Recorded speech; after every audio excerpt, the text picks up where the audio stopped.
I thought about how privileged I was to have this information. I thought about everything these men had gone through, and I thought, there's nothing I can do for them, but I can preserve their story. A Waupaca woman credits her husband's bravery and the courage of other Vietnam veterans he served with for inspiring her to become an author. After hearing and recording their stories of one particular battle, she felt compelled to write a book. Tonight in Small Towns, Jeff Alexander sits down with the author and the man she calls her hero.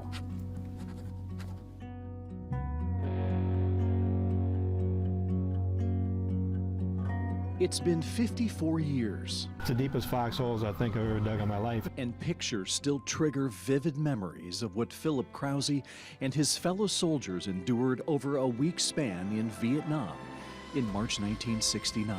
We were being mortared and stuff, you know, and you hear that noise of the mortar leaving the tube and stuff, whatever, you know, and you're just hoping and praying that it don't hit you, you know, and stuff, whatever, you know. And when you hear it hit, you know, wow, I survived that one, you know, and stuff. But there were times like that that were rough, yes, yeah. On Hill 283, the Battle of Chop Vum unfolded when 104 members of Charlie Company walked into an ambush, surrounded by thousands of North Vietnamese soldiers. The thing is described like as about the size of a football field. It's about how we basically moved in those days, just shifting our position a little bit and stuff. By the time the battle ended, more than half the company had been lost.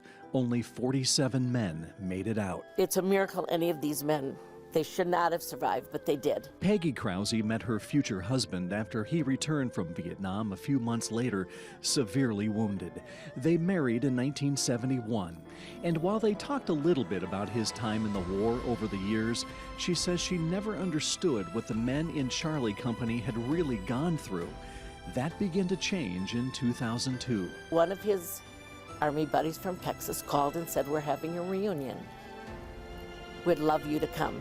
A little hesitant, Philip decided to go, thanks to Peggy's encouragement. It was the greatest thing he could have done. The following year, Philip invited Peggy to what would become an annual reunion in St. Louis. So when I got there were all these men sitting around talking, and they included us women.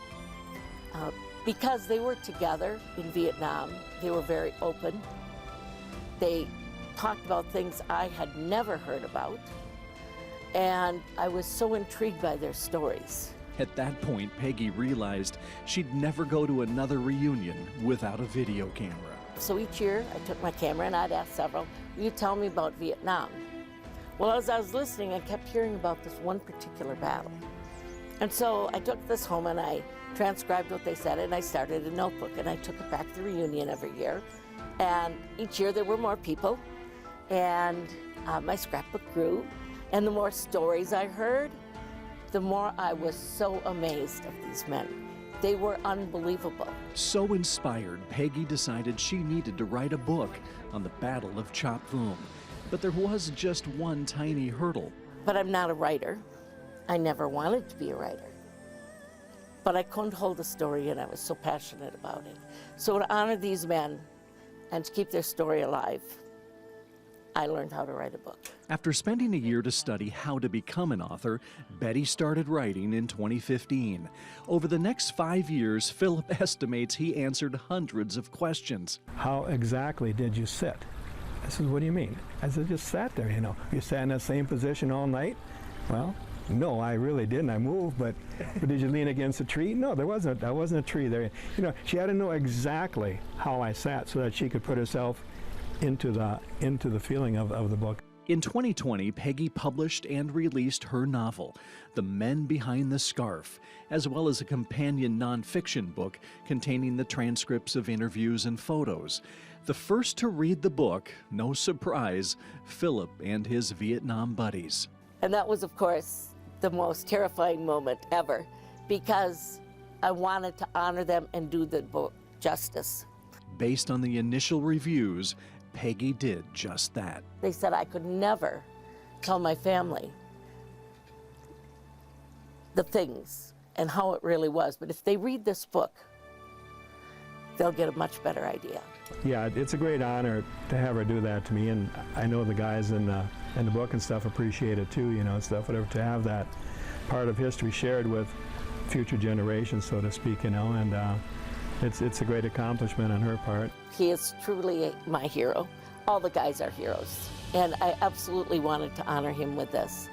Something that he did, he lived through. There's nothing you can do to change what happened, but you can help preserve it. In Waupaca with photojournalist Michael Bergman, I'm Jeff Alexander for Small Towns. An amazing story, and you have to preserve those stories because that's what we have. And sadly, they're leaving us at such a rapid rate.